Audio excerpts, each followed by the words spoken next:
कृषि और शिक्षा मंत्री पहुंचे बुलंदशहर, छात्र छात्राओं सहित किसानों से की बात। लखीमपुर खीरी में नगर पालिका उपचुनाव को लेकर आचार संहिता लागू। आचार संहिता लागू होने के बाद प्रशासन अलर्ट। लखीमपुर खीरी में घने कोहरे में बस और ट्रक में जोरदार टक्कर, 7 लोग घायल, 6 की हालत गंभीर। आगरा के ताजमहल की सुरक्षा में ढील, भीड़ मैनेजमेंट का सिस्टम भी हुआ फेल। नमस्कार, आज की खबर देख रहे हैं आप। मैं हूं आपके साथ यशस्वी पाठक। आइए दिखाते हैं आपको उत्तर प्रदेश की अहम खबरें। यूपी के कृषि और शिक्षा मंत्री सूर्य प्रताप शाह बुलंदशहर पहुंचे, जहां उन्होंने कहा कि केंद्र में प्रदेश सरकार की अनेक योजनाओं किसानों के साथ लागू की गई हैं। साथ ही कहा कि सभी कृषक भाई इन योजनाओं का फायदा उठाएं और अपनी आमदनी को कई गुना तक करें। वहीं उन्होंने फसल अवशेष के उपयोग पर और तिलहन की फसल के बारे में महत्वपूर्ण जानकारी भी दी, जिसके बाद कृषि मंत्री सूर्य प्रताप शाही ने राजकीय कृषि विद्यालय में किसानों से बातचीत की।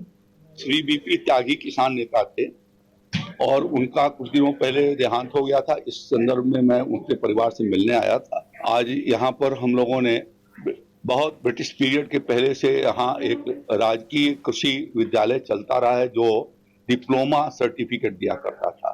बाद के दिनों में इसको ट्रेनिंग सेंटर के रूप में बदला गया और यहाँ अब किसानों और कर्मचारियों के प्रशिक्षण के कार्यक्रम होते हैं। योगी जी की सरकार ने लगभग 22-23 करोड़ रुपया लगा करके और यहाँ पर अच्छा प्रशिक्षण केंद्र बनाया। जब मैं आया था तो वो एकदम जर्जर था, 17-18 के आसपास में।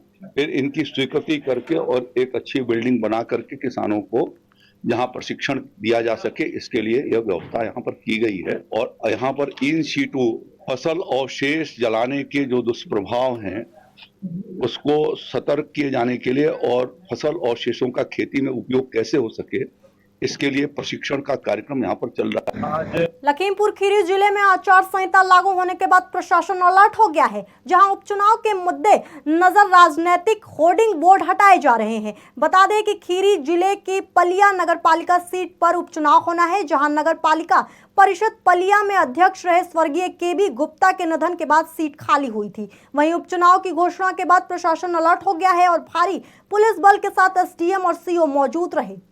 आज हमारे चेयरमैन साहब की दिशा की वजह से आज शासन ने नगर पालिका के अध्यक्ष चुनाव के लिए अधिसूचना जारी की है। उसी के क्रम में शासन के निर्देश अनुसार हम लोग अधिसूचना का पालन कराया जा रहा है। मेरे द्वारा, पुलिस डिपार्टमेंट के द्वारा हमारी पूरी टीम जहां जहां राजनीतिक पोस्टर्स हैं, आज और कल के समय हम लोग का टारगेट ये रहेगा कि हटा दिया जाए और चुनाव निष्पक्ष हो। लखीमपुर खीरी में घने कोहरे की वजह से बड़ा सड़क हादसा हो गया है, जहां निजी बस और ट्रक में आमने सामने जोरदार टक्कर हो गई है, जिसके चलते बस में सवार 7 लोग घायल हो गए हैं। पुलिस के मुताबिक सभी घायलों को निजी अस्पताल में भर्ती करवाया गया है। वहीं जिनकी हालत गंभीर है उन्हें डॉक्टरों ने जिला अस्पताल रेफर कर दिया। हालांकि सभी घायलों का इलाज जारी है। साथ ही फिलहाल पुलिस ने वाहन सड़क से इटावा हटाकर यातायात व्यवस्था बहाल कर दिया है। आगरा के ताजमहल में अव्यवस्थाओं के चलते रोज सुरक्षा की फजीहत सामने आ रही है। कभी नमाज पढ़ने को लेकर तो कभी भीड़ मैनेजमेंट को लेकर कंफ्यूजन हो रही है। बता दें कि विदेश पर्यटक ने ताजमहल की लाइनों को लेकर नाराजगी जताई है। वहीं सोशल मीडिया पर भी ताजमहल की लाइन के मुद्दे का वीडियो वायरल हो रहा है, जिसके चलते विदेशी पर्यटक ने सरकार से अलग लाइन की सुविधा की मांग की है। संभल में दबंगों के कहर का मामला सामने आया है, जहां नजदीकी दबंगों ने विधवा महिला की निर्माणाधीन दीवार को धराशायी कर दिया, जिसका वीडियो सोशल मीडिया पर वायरल हो रहा है। वहीं विरोध पर विधवा महिला और परिजनों को जान से मारने की धमकी दी गई, जिसके बाद पीड़ित विधवा महिला ने पुलिस को लिखित प्रार्थना पत्र सौंपा। साथ ही पुलिस ने पीड़ित महिला को इंसाफ दिलाने का आश्वासन भी दिया है। मेरी दादलाई थी, मैं घर नहीं थी, मैं अपने खेत पे थी। मेरी बहू को मारपीट करा और हाथ पकड़ के खींच दी। प्रहलाद के लड़का सोमवीर जंग बहादुर, जिनने मेरी नींव सारी तोड़ दी, पिलर सब उखेर के फेंक दी। बहू के संग में बदतमीजी की। नहीं, जमीन मेरी दादलाई थी, मुझे नेकपाल ने नाप के दी, इसलिए वे कह रहे थे मेरी आय के तोड़ दी कि मेरे में बना ली। मैंने अपनी बनाई, ठीक बताई। दो बार नापी थी, ठीक बताई, नेकपाल ने ठीक बताई। मेरी 15 दिन दादलाई पहले नेकपाल नाप के दे के गए, हमने अपनी नीम भर ली। तो फिर नेकपाल आए, बे ने कह के गए नेकपाल साहब के तुम्हारी सही नीम भरी जा रही है। उन लोगों ने वादना कछ ना कही और ज्यादा नीम भरी तादना पे बुला ले, तो उन्होंने नौकरी के सही है चलो। फिर कल आए के 4:30 बजे मैं अपने घर अकेली पिलर भरवाए दिन में 4:30 बजे मिस्त्री की छुट्टी कर दी हमने। छुट्टी करने के बाद फिर उनकी लेडीज हैं और वे आदमी आए, उन्होंने सबने मोह को गाड़ी दी बहुत देर।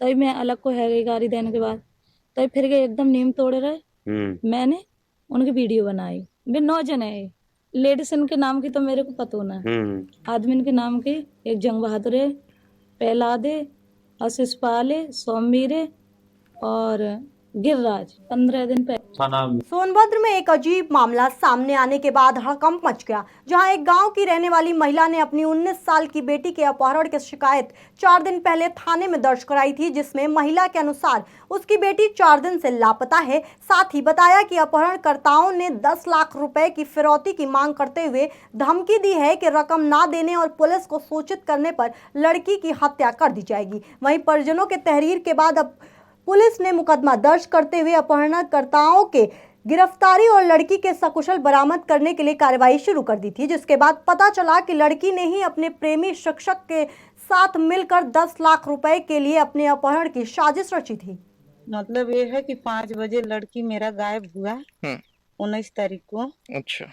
तो लड़की बता के नहीं निकली घर से, तो हम लोग रात भर रात में नहीं खोजे। दिन में मैं अपना मतलब टोला पड़ोसी रिश्तेदार में पता किए, नहीं पता चला। फिर इसके बाद थाना में एप्लीकेशन डाले।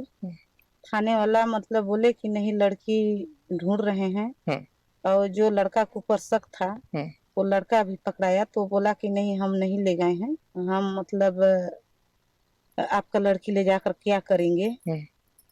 उसको मतलब बंद थे थाना में। उसके बाद मतलब फिर ये होया कि भी फेंक दीना रात में लाल मतलब ये उसका दुपट्टा में, हाँ उसी दुपट्टा लेकर गई थी। वही दुपट्टा में मतलब ये लिखाया था कि नहीं 10 लाख रुपया चाहिए 5 दिन के अंदर। तो हम लोग के डर हो गया। फिर पुलिस बुलाए, प्रशासन बुलाने के बाद मतलब वो लोग रुके रात भर, यहाँ वहाँ से पहरा किए। मतलब ये है कि धारा 87 BNS का एक मुकदमा पंजीकृत हुआ था, जिसमें एक लड़की को भगाने का आरोप लगाया गया था। और इसी क्रम में दिनांक 25/11 को उस लड़की के पिता के मोबाइल पर एक वीडियो प्राप्त हुआ, जिसमें लड़की अपना अपहरण करने वालों की बात मानने के लिए कर रही थी। इसी क्रम में हमारी लगातार टीमें लगी हुई थी और आज सुबह लड़की को सकुशल बरामद कर लिया गया है। और अभी लड़की से जो प्रारंभिक पूछताछ की गई उसमें सामने आया है कि एक पंकज नाम का व्यक्ति जो कि उन्हीं के मोहल्ले में रहता था, वो लड़की को पहले से ये एक दूसरे को जानते थे, उसी के साथ लड़की गई थी। और अभी जो ये पंकज नाम का व्यक्ति ये फरार है, इसके अरेस्टिंग के लिए हमने टीमें लगाई है और जल्दी इसको अरेस्ट भी किया जाएगा और आगे पूछताछ में जो चीज़ें सामने आएगी उसके आधार पर आगे की वैधानिक कार्रवाई की जाएगी। यूपी के अहम खबरों में बस इतना ही। बाकी के अन्य खबरों के लिए देखते रहिए आज की खबर।